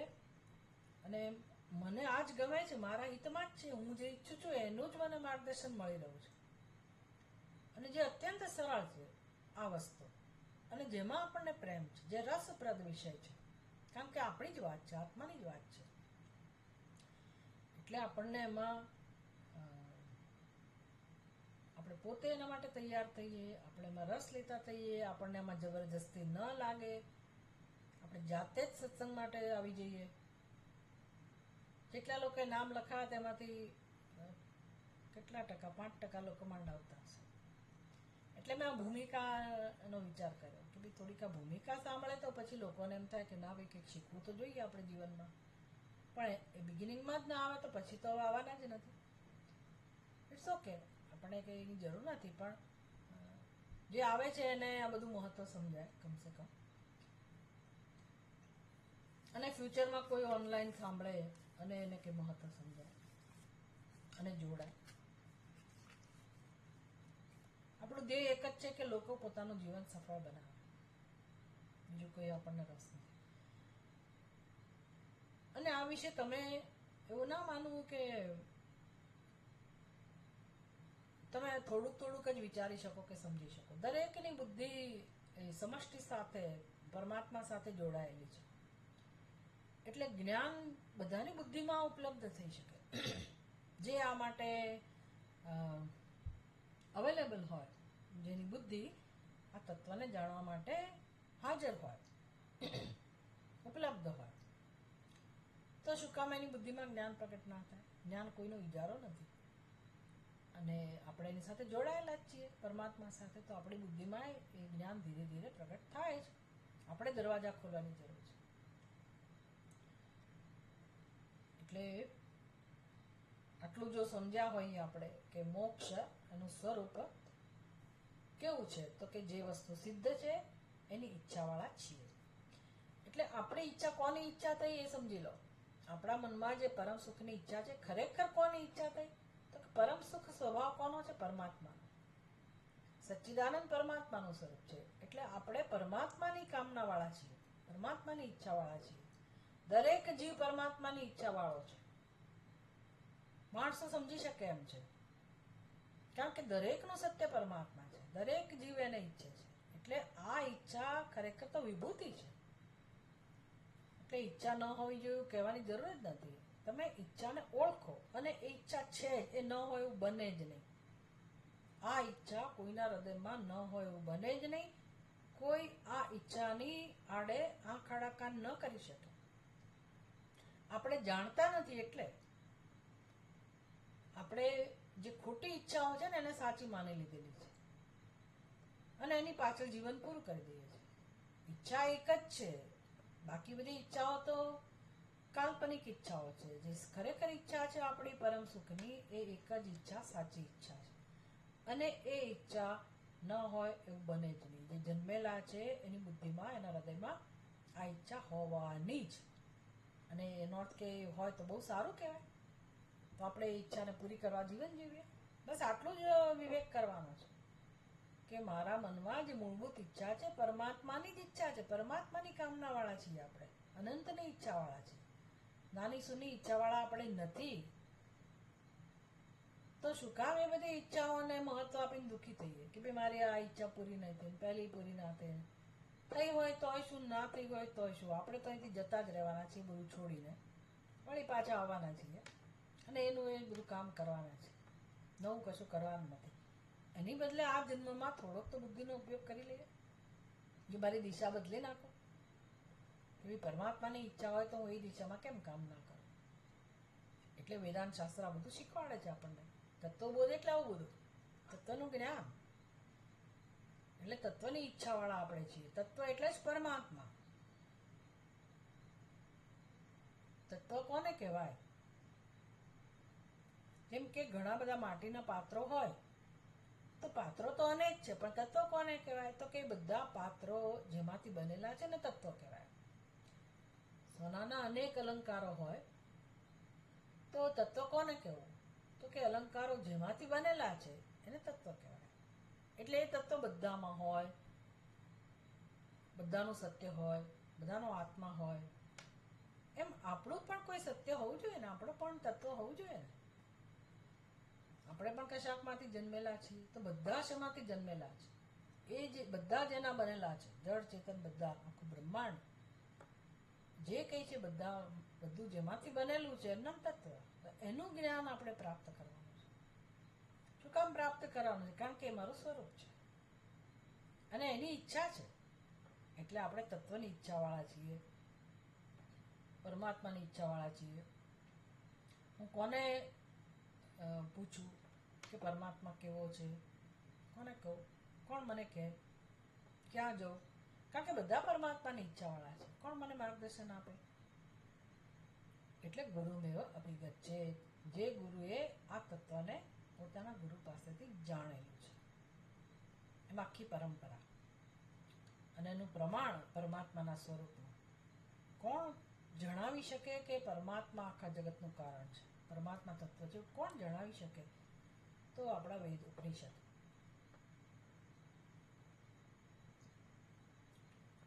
આવો સુંદર વિષય છે તત્વબોધ. એટલે તત્વ એટલે જે છે જ, તો જે હોય જ એની ઈચ્છા કેમ બને? હવે એ પ્રશ્ન થાય. જે વસ્તુ હોય જ, સિદ્ધ જ હોય, એની ઈચ્છા કેવી રીતે હોય? એની ઈચ્છા ના હોય. આપણી પાસે જે હોય, જે વસ્તુ હોય એની ઈચ્છા થોડી હોય. જે વસ્તુ ન હોય એની ઈચ્છા હોય એની ઈચ્છા કેવી રીતે હોય? તમે કહો છો કે નિત્ય છે આનંદ, અનંત આનંદ કહો, શાશ્વત આનંદ કહો, શાશ્વત સુખ કહો, નિત્ય છે એવું કહેતા હો, તો મને એનો અનુભવ હોવો જ જોઈએ ને. એની ઈચ્છા કેવી રીતે હોય? આવો પ્રશ્ન બુદ્ધિમાં થવો જોઈએ. તો એ વસ્તુ પણ આપણને શાસ્ત્ર દ્વારા જાણવા મળે છે કે ભાઈ ઘણીવાર જીવનમાં એવું બને છે, જેમ કે હું ઘરમાં ચશ્મા પહેરતી હોઉં, હું પહેરતી નથી પણ માની લો કે હું પહેરતી હોઉં, ઘણા લોકો પહેરતા હોય, જરૂર હોય એટલે પહેરતા હોય, તો એને વાંચતા ન્યૂઝપેપર વાંચતા ચશ્મા પહેર્યા હોય, ન્યૂઝપેપર વાંચતા હતા અને કોઈ મળવા આવ્યું અને એને એના ચશ્મા વાંચવાના ચશ્મા હશે એટલે એને પછી ઉપર ચડાવી દીધા અને વાતો વળગ્યા મહેમાન સાથે. મહેમાન જતા રહ્યા કલાક પછી અને આમના મગજમાંથી નીકળી ગયું કે મેં ચશ્મા ક્યાં મૂક્યા, અને ફરી પાછું એને પેપર વાંચવું છે એટલે ચશ્માની યાદ આવી. હવે એને યાદ નથી આવતું કે ચશ્મા ક્યાં ગયા, એટલે શોધે છે. બધાને શોધ્યું, દીકરીને, દીકરાને, એની વાઈફને પહેલા પૂછ્યું હશે, ખીજાણાઈ હશે કે મારી વસ્તુને અડવી નહીં, શું કામ કોઈ અડો છો, આમ તેમ જે કીધું. બધાએ નક્કી કરી લીધું, એની વાઈફે અને બાળકોએ બધાએ, કે આપણે બોલવું નથી. બધાને ખબર હતી કે ચશ્મા એના માથા ઉપર છે, પણ આજે બરાબર લાગમાં આવે છે પપ્પા, એટલે એને કોઈએ જવાબ ના આપ્યો કે ચશ્મા ક્યાં છે. બહુ એમને હેરાન થવા દીધા. પછી નાનું ટેણિયું હતું આવ્યું અને કે દાદા તમારા ચશ્મા તો માથા ઉપર છે. તો હવે એ કયા ચશ્માની ઈચ્છા વાળા હતા? ચશ્મા નહોતા અને ચશ્માને શોધતા હતા, કે ચશ્મા હતા ને ચશ્માને શોધતા હતા, ચશ્માને ઈચ્છતા હતા? પડે ને. એટલે વસ્તુ ન હોય અને શોધ જન્મે કે ઈચ્છા જન્મે એવું ના હોય. વસ્તુ હોય છતાં આપણે વસ્તુ શોધીએ. બે ગળામાં કંઠી પહેરેલી જ હોય પણ કોઈક વાર આપણે આમ મગજમાં એવું આવ્યું હોય કે ભાઈ આ સોનાની ચેન છે, ચલો કાઢી મૂકી દઈએ થોડીક વાર માટે, અને પછી ભૂલી ગયા કે ક્યાં મેં કાઢી મૂકી છે, અને પછી બીજે દિવસે પહેરીએ લીધી હોય પણ મગજમાં એમ જ હોય કે મેં કંઠી કાઢી મૂકી દીધી, એટલે કંઠી ક્યાં શોધ્યા કરે, ચાવી ક્યાં. એમ આપણે ત્યાં કહેવત છે, કાખમાં છોકરો અને ગામમાં શોધે. એટલે બુદ્ધિ એને શું કહે, દિગ્ભ્રમ કે જે કંઈક હોય, ભ્રમિત થઈ ગયું એનું મગજ, ભૂલી ગઈ કે મારું છોકરું ક્યાં છે. એવું બનતું હોય. એટલે વસ્તુ પોતાની પાસે હોય છતાં પણ આપણે વસ્તુને શોધતા હોઈએ એવું બને. અનુભવ છે આપણો. બસ એવો જ આપણો કેસ છે, આપણો પ્રશ્ન છે. અનંત સુખની કામના વાળા આપણે કેમ છીએ? કેમ એ ઈચ્છા જન્મી? અનંત સુખ જો સિદ્ધ જ હોય જ, અને પાછું એટલું જ નહીં, એ શાશ્વત સુખ. એટલે શાશ્વત સુખ કોનો ધર્મ હોય? તો કે જે શાશ્વત જે તત્વ હોય એનો જ ધર્મ હોય. જગતમાં શાશ્વત વસ્તુ કઈ છે, સત્ય વસ્તુ કઈ છે, નિત્ય વસ્તુ કઈ છે, આ પણ બધું શંકરાચાર્યજી શરૂઆતમાં જ આપણને શીખવાડશે. એટલે આ બધું ચિંતન કરીએ તો સમજાય શાસ્ત્રની મદદથી કે ભાઈ હા, સત્ય વસ્તુ, નિત્ય વસ્તુ જગતમાં કોઈ છે જ નહીં. કોઈ કરતા કોઈ વસ્તુ નિત્ય નથી, અને હોય તો એક જ વસ્તુ નિત્ય છે, અને એ છે હું આત્મા. તો પછી એ નિત્ય સુખ પણ કોનો ધર્મ હોય? તો કે આત્માનો જ ધર્મ હોય. એ આત્મા તો છે જ, તો મને અનુભવ કેમ નથી? ત્યારે આપણને આ સમજાવે છે કે ભાઈ કેમ આવું છે? કારણ કે મને એનું ભાન નથી, મને મારા સ્વરૂપનું જ્ઞાન નથી. એક તો મારા સ્વરૂપનું જ્ઞાન નથી, હું કોણ છું એટલે કે આત્માના સ્વરૂપનું જ્ઞાન નથી. બીજું, એ આત્માને આપણે ખોટી રીતે જાણી લીધો છે. એના માટે પછી દોરડાનું દ્રષ્ટાંત આપે વેદાંતની અંદર કે બહાર દોરડું પડેલું છે, પણ સાંજનો સમય છે, મંદ અંધકાર છે, અને આ વ્યક્તિ જઈ રહ્યો છે, પૂરતો પ્રકાશ નથી, દેખાય છે ખરું પણ શું છે દેખાતું નથી. એટલે એને માની લીધું કે અહીંયા સાપ છે. બસ એ સાપ છે એ માની લીધું એટલે નિર્ણય થઈ ગયો કે આ સર્પ છે. એવું નથી કહેતો કે મેં માની લીધું, એને સર્પ છે એવો નિશ્ચિત થઈ ગયો. એટલે શું જન્મે? ભય જન્મે. પછી એમાંથી ભાગદોડ જન્મે, એને કહેવાય અનર્થ. આ બધું જન્મે. એટલે એવું જન્મવાનું કારણ કોણ છે? જે માણસને ખબર છે એ માણસ કહેશે કે ભાઈ ત્યાં સાપ નથી, અને એને પછી સમજાવવાનું બધું માને પછી. પણ એ ભય જન્મવાનું કારણ શું? તો કે સર્પનો નિર્ણય. સર્પનો નિર્ણય એટલે શું? તો કે ભ્રમ. પણ એ ભ્રમ થયો જ કેમ? કારણ કે દોરડું જણાયું નહીં, દોરડાનું જ્ઞાન નહોતું. એમ આપણી બુદ્ધિમાં હું કોણ છું એનું જ્ઞાન નથી, આત્માનું જ્ઞાન નથી. ઉપરથી આત્મા વિશે ભ્રમ છે. કયો ભ્રમ છે? તો કે દરેક જણ પોતાના શરીરને હું કહે છે, દેહમાં આત્મબુદ્ધિ છે. આખું જગત એવું કરે છે એટલે આપણને એમ લાગે કે બધા બરાબર છે. પણ વિચાર કરીએ, શાસ્ત્ર કહે છે દિશામાં વિચાર કરીએ તો લાગે કે કંઈક ભૂલ થાય છે આપણા જીવનમાં. એટલે એ જો ભૂલ જે છે એ ભૂલ આપણને સમજાય, જે ખરેખર ભ્રમ છે. અને એ ભ્રમમાંથી, જેમ સર્પના ભ્રમમાંથી ભય જન્મ્યો, દોડધામ જન્મી, એમ આ જે હું જીવ છું એ નિર્ણય, જે ભ્રમ છે એમાંથી સંસાર જન્મ્યો છે. એને કારણે જીવ બિચારો જન્મ મૃત્યુને પ્રાપ્ત થાય છે, અને સંસાર કહેવાય ખોટા ખ્યાલમાંથી. એટલે કે જીવનનો પાયો અજ્ઞાન છે. દરેકની બુદ્ધિમાં અજ્ઞાન છે. જે જાણે એ આજ્ઞાને દૂર કરે, બસ એનું કામ થઈ ગયું. મનુષ્યનો જન્મ અજ્ઞાનને દૂર કરવા માટે છે. બીજા જીવો આ ના કરી શકે, મનુષ્ય કરી શકે. પણ ક્યારે કરીએ? આપણને સમય મળે ત્યારે, ફુરસદ મળે ત્યારે. એટલે ભગવાન કહે છે સારું, તમારી ઈચ્છાઓ પૂરી કરો, અર્થ અને કામ માટે પુરુષાર્થ કરો. ભગવાન કે આપણને એવું નહીં કે તમે બસ જન્મ્યા એટલે આ અજ્ઞાન દૂર કરવા જીવન જીવો. શાસ્ત્ર એવું નહીં કહે. શાસ્ત્ર તો દયાળુ છે. શ્રુતિ તો માતા છે, એ કહે છે કે ભાઈ તું ભલે તારી ઈચ્છાઓ પૂરી કર, પણ એટલું યાદ રાખ,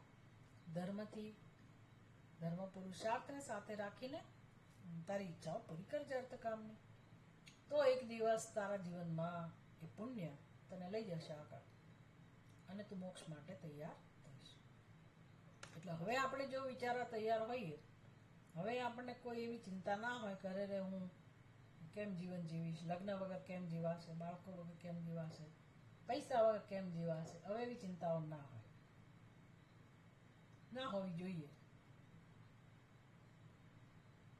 હવે બીજી ચિંતાઓ હોય તમને કે મારા વગર આનું શું થશે, એના વગર મારું થશે, મારા બાળકોનું શું થશે. વગર મફતની ચિંતાઓ લંબાવ્યા જ કરે માણસ.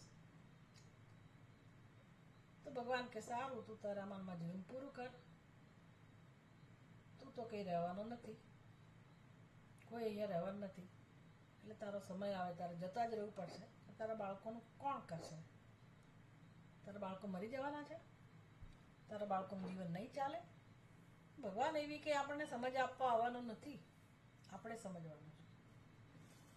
અને જીવન આપણું પૂરું થઈ જશે આ કામ કર્યા વગર, સત્યનું ચિંતન કર્યા વગર, તત્વબોધ, તત્વનું જ્ઞાન પ્રાપ્ત કર્યા વગર આપણે જઈશું, પાછા આવીશું. મનુષ્ય તરીકે જન્મ્યા તો ઠીક છે, નહીંતર આ સૃષ્ટિમાં બધા જીવો પોતાની રીતે જીવે છે, આપણે જીવીશું. એટલે આપણે જાગવાની જરૂર છે, ગંભીર બનવાની જરૂર છે, જીવન વિશે ચિંતન કરવાની જરૂર છે કે મૃત્યુ પહેલા આપણે ભલે મોક્ષ પ્રાપ્ત ના કરીએ પણ આ બધું ચિંતન શરૂ કરીએ તો ભગવાન એટલા બધા પ્રસન્ન થાય છે. ભગવાન પ્રોમિસ કરે છે ગીતામાં તો કે જે જીવાત્મા આ માર્ગે જીવન જીવવાનું શરૂ કરે છે પોતાના કર્મો એ સમજને ધ્યાનમાં રાખીને કરે છે. એટલે હવે તો આપણે કર્મો કરવાના નથી. ઘરડા થયા પછી કોણ કર્મ કરવાના હોય? કરે નાના મોટા. પણ આ તો જે જીવન જીવવા માટે માણસ જ્યારે સશક્ત હતો ત્યારે ભગવાન એને બોધ આપે છે, અર્જુનને બોધ આપે છે ને કે તારું યુદ્ધરૂપી કર્મ તું એ રીતે કર કે જેથી તું મોક્ષના માર્ગે આગળ વધે. આપણે તો બધું કર્મ કર્યા પછી એમાં નથી રસ લેતા, એટલે આપણને તો એનું માર્ગદર્શન ક્યાં મળવાનું, કેવી રીતે ઉપયોગી થવાનું. પણ ચલો થોડું ઘણું પણ આપણે આ જીવનમાં શરૂ કર્યું તો આવતા જીવનમાં કંઈક આપણને ઉપયોગી થાય. પણ ભગવાન તો પ્રોમિસ આપે છે કે ભાઈ જે જીવ આ દિશામાં આગળ વધશે, પોતાનો રસ્તો બદલશે તો હું એને છેક મોક્ષ સુધી લઈ જઈશ. એટલે કે એને મનુષ્યનો જન્મ જ આપીશ અને એ નવા જન્મમાં પણ આ દિશામાં જ આગળ વધશે, આત્મજ્ઞાન માટે પ્રયત્ન કરશે અને એમ કરતા કરતા એ છેવટે પોતાના સ્વરૂપને એટલે કે પરમાત્માને પ્રાપ્ત કરશે. આવી યોજના છે. એટલે આજનો નવો ટોપિક આપણો કયો છે? આ બધી ભૂમિકા સાથે અજ્ઞાનને સમજવું, આપણી બુદ્ધિમાં રહેલા અજ્ઞાનને સમજવું એ પણ જ્ઞાન છે. સ્વીકારવું કે ભાઈ અજ્ઞાન છે, મારી એકની બુદ્ધિમાં નહીં, સર્વત્ર અજ્ઞાન છે. અજ્ઞાનને કારણે જ જીવનમાં દુઃખ છે, બંધન છે. જ્યાં સુધી અજ્ઞાન દૂર નહીં થાય ત્યાં સુધી દુઃખમાંથી મુક્તિ પ્રાપ્ત થવાની નથી. એટલે હવે આપણે જીવનમાં શું કામ કરીએ તો કે અજ્ઞાનને સમજીએ, ભૂલને સમજીએ અને ભૂલને સુધારીએ. બાકી જ્ઞાન કશું પ્રાપ્ત કરવાનું ખરેખર નથી હોતું. જ્ઞાન સ્વરૂપ આત્મા તો છે જ, એ પ્રકાશી જ રહ્યો છે. આપણે એને સાચા અર્થમાં સમજવાનો છે, એટલે કે પોતાના સ્વરૂપને સમજવાનું છે. આમ આપણું જીવન હવે અજ્ઞાનની નિવૃત્તિ માટે હોય. આમ તો આખું જીવન અજ્ઞાનની નિવૃત્તિ માટે છે, એ આપણને શાસ્ત્ર શીખવાડે છે, આપણી સંસ્કૃતિ શીખવાડે છે. જે બ્રહ્મચર્ય આશ્રમમાં બાળકને આ ઉપદેશ આપવામાં આવતો હતો કે ભાઈ અજ્ઞાનની નિવૃત્તિ એ જીવનનું ધ્યેય છે. શાસ્ત્ર જ્યારે શીખવાડે છે ત્યારે જીવનનું ધ્યેય તો સુખની પ્રાપ્તિ જ છે, પણ એ પ્રાપ્ત જ છે અને માટે શું કરવાનું છે તો કે અજ્ઞાનને દૂર કરવાનું છે. એટલે અજ્ઞાનની નિવૃત્તિ માટે જીવન છે તો જીવન કેવી રીતે હોવું જોઈએ તો કે મારા કર્મો આ સમજને ધ્યાનમાં રાખીને હોય કે અજ્ઞાનની નિવૃત્તિ થવી જોઈએ કર્મો દ્વારા. પણ સીધી અજ્ઞાનની નિવૃત્તિ કર્મ દ્વારા ના થાય. અને વાસ્તવિકતા શું છે તો કે જે અજ્ઞાનનું કાર્ય જે છે એ આપણી બુદ્ધિમાં છે, જેને ગીતાના 15મા અધ્યાયમાં ભગવાન વિસ્તારથી સમજાવે છે. ઉર્ધ્વ મૂલમ અધઃશાકમ, કે રીતે સંસાર વૃક્ષ આપણી બુદ્ધિમાં છે, એટલે કે અજ્ઞાનનું કાર્ય. અને કેટલા જીવો સાથે આપણે ઋણાનુબંધથી જોડાયેલા છીએ અને કેટલા પુણ્ય કર્મો કેટલા પાપ કર્મોથી જોડાયેલા છીએ. એનું ફળ, એના સંસ્કાર ભોગના એના એ આપણા હૃદયમાં છે. રાગદ્વેષ આપણા હૃદયમાં છે. આમ કેટલું બધું લઈને આપણે એક શરીરમાંથી બીજા શરીરમાં ભ્રમણ કર્યા કરીએ છીએ.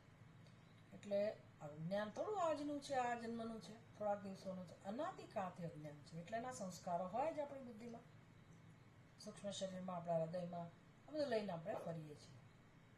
દરેક જીવની આ સમસ્યા છે. જન્મ જ એટલા માટે થાય છે કે અજ્ઞાન છે. તો એ અજ્ઞાન દૂર કરવા જીવન જીવવું એ આપણા વેદ શીખવાડે છે.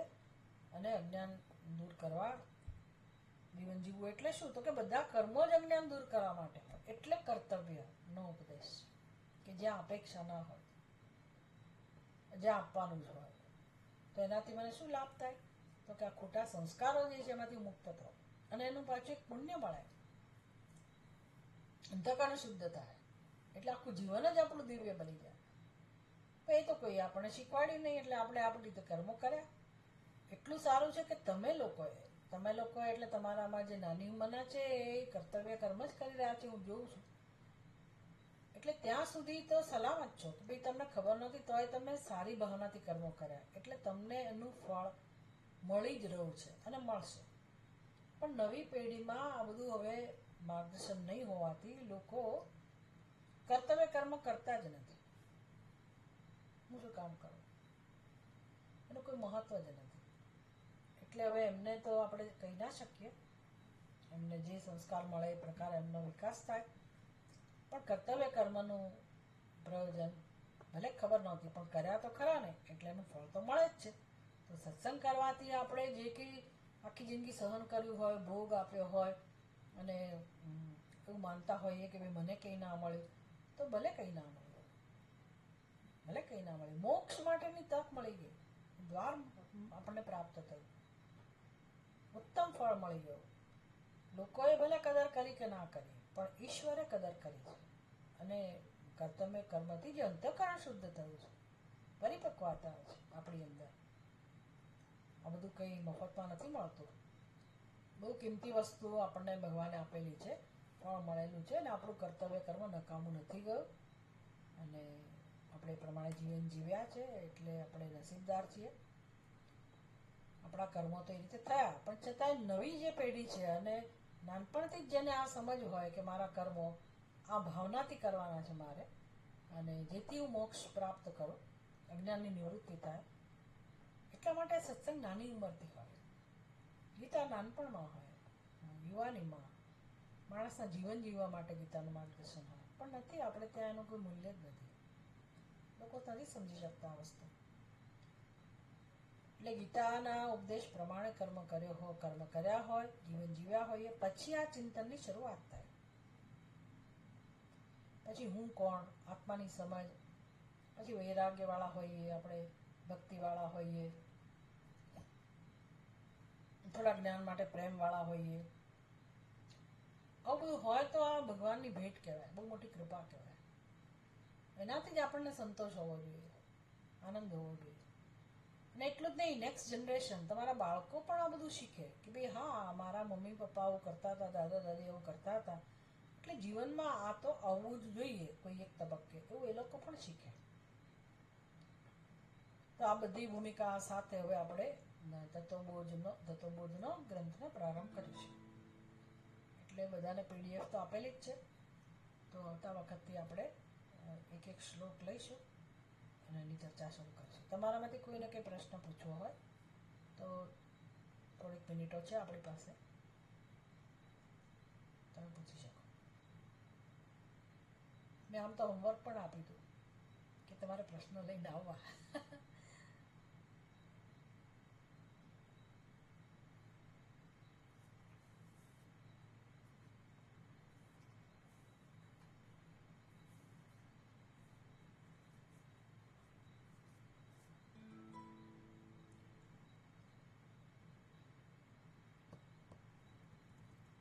કોઈ શિવજીનું સ્તોત્ર બોલવું છે?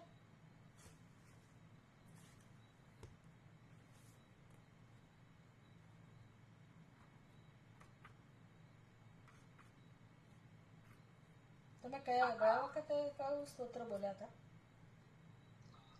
શિવ માનસ પૂજા બોલાશે. કોણ છે? કૃષ્ણબેન. કૃષ્ણબેન આવડે છે આખી? શિવ માનસ પૂજા. છે પુસ્તક તમારી પાસે? હા છે. જે લોકો પાસે હોય વારા ફરતી એક એક શ્લોક બોલો. એક એક શ્લોક બોલો એમ? સારું, કઈ વાંધો. કોણ બોલે છે પેલા? તમે શરૂઆત કરો, વાંધો નથી. સારું સારું, કરવું હોય.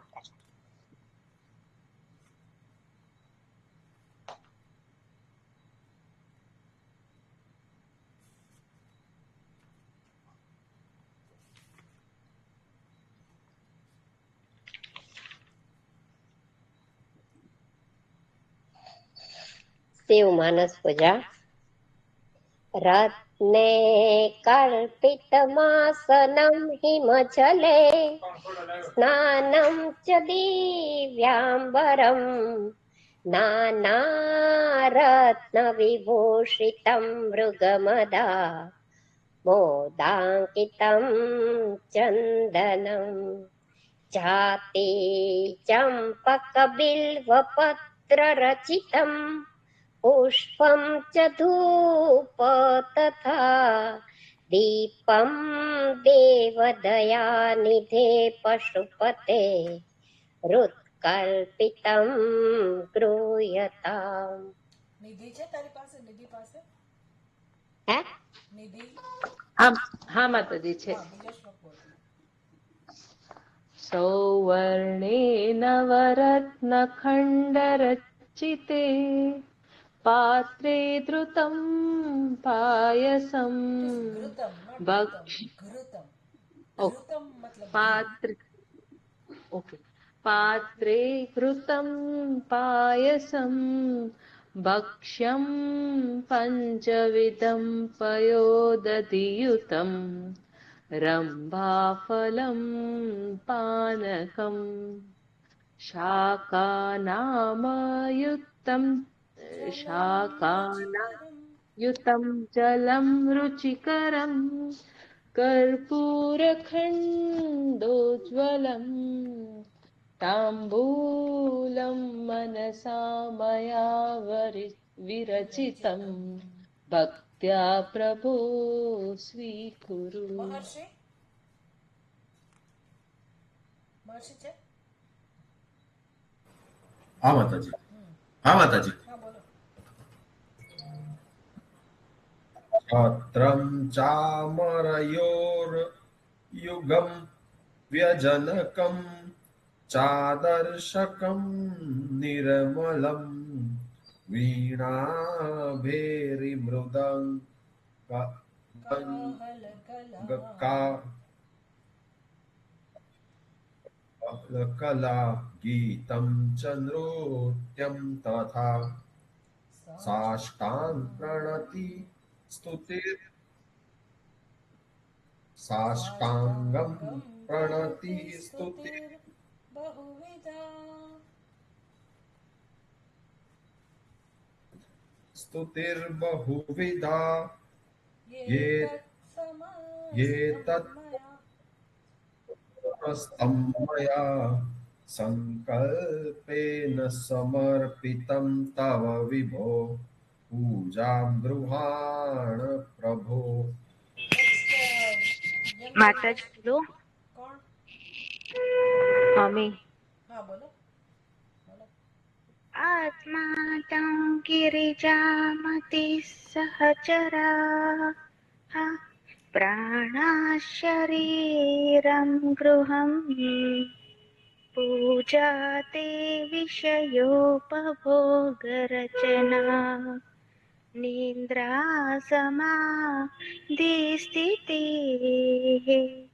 सञ्चारः पदयोः प्रदक्षिणविधिः स्तोत्राणि सर्वा गिरो यत् यत् कर्म करोमि तत्तदखिलं शम्भो तवाराधनम्. સરસ. હવે બરોબર હતું માતાજી? હવે કોઈ છે નેક્સ્ટ યંગ જનરેશનમાં કોઈ બાકી? હું બોલું માતાજી? કોણ? શિવા? શિવાલી? ના, વંદના. વંદના. હા બોલ. કરચરણ કૃતમ વા કાયજમ કર્મજમ વા શ્રવણ નયનજમ વા માનસમ વા પરાધમ વિહિતમ વિહિતમ વા સર્વમેતત્ ક્ષમક્ષ્વ. જય જય જય જય કરુણાબ્ધે શ્રી મહાદેવ શંભો. આ એક વસ્તુ ઇતિ સુધારવાની છે. વિહિતમ વિહિતમ જે બોલીએ છે ને હા, એમાં જો મ આખો છે. વિહિતમ વિહિતમ વા. ના, વિહિતમ એટલે અડધો મ થઈ ગયો. વિહિતમ વિહિતમ વા સર્વમેતત્. ના ના ના, એવું નહીં. જેવી રીતે ત બોલીએ છે ને એવી રીતે મ બોલવાનું. હા બોલ. વિહિતમ વિહિતમ વા. વિહિતમ વિહિતમ વા કારણ કે ત્યાં જો બે સર્વમે. શબ્દો છે, ત્યાં બે શબ્દો છે, વિહિતમ અને અવિહિતમ. વિહિતમ વિહિતમ નથી. એક શબ્દ વિહિતમ છે, બીજો શબ્દ છે અવિહિતમ. એટલે બે ભેગા કરીએ એટલે વિહિતમ વિહિતમ વા. હા વિહિતમ વિહિતમ વા વિહિતમ વિહિતમ વા સર્વમેતત્ ક્ષમસ્વ. જય જય કરુણાબ્ધે શ્રી મહાદેવ શંભો. જય ઇતિ જય શ્રીમદ કરુણાબ્ધે શ્રી મહાદેવ શંભો.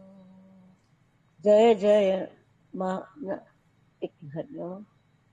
જય જય કરુણાબ્ધે શ્રી મહાદેવ શંભો. હજી આવતા બુધવારે પણ આપણને તક મળશે કોઈ એક સ્તોત્ર બોલવાનું. તો હા. તમારા લોકોની પાસે શિવજીના સ્તોત્રનું પુસ્તક હોય તમે લઈને બેસજો. હા બધાને ચાન્સ આપીશું. હા ઓમ એટલે પૂર્ણમદ પૂર્ણમિદમ પૂર્ણાત પૂર્ણમુદચ્યતે પૂર્ણમુદચ્યતે પૂર્ણસ્ય પૂર્ણમાદાય પૂર્ણમાદાય પૂર્ણમેવાવશિષ્યતે. પૂર્ણમેવાવશિષ્યતે. શાંતિ શાંતિ શાંતિ. હરિ ઓમ હરિ ઓમ શ્રી ગુરુભ્યો નમઃ. હરિ ઓમ. જે લોકો અમદાવાદમાં રહે છે એ લોકો શનિવારે જન્માષ્ટમીના કાર્યક્રમમાં ભાગ લઈ શકે. મારી કુટિયામાં જ છે કાર્યક્રમ. એટલે શનિવારે સવારે 9:30 થી 12:30. ઠીક છે. જે લોકો અમદાવાદમાં છે. ચલો બધાને જય શ્રી રામ. જય રામ માતાજી. હરિ ઓમ. હરિઓમ. તું બંધ કરે છે રેકોર્ડિંગ? બસ હરિઓમ. માતાજી મારી જોડે નથી, રેકોર્ડિંગ મારી જોડે કંટ્રોલ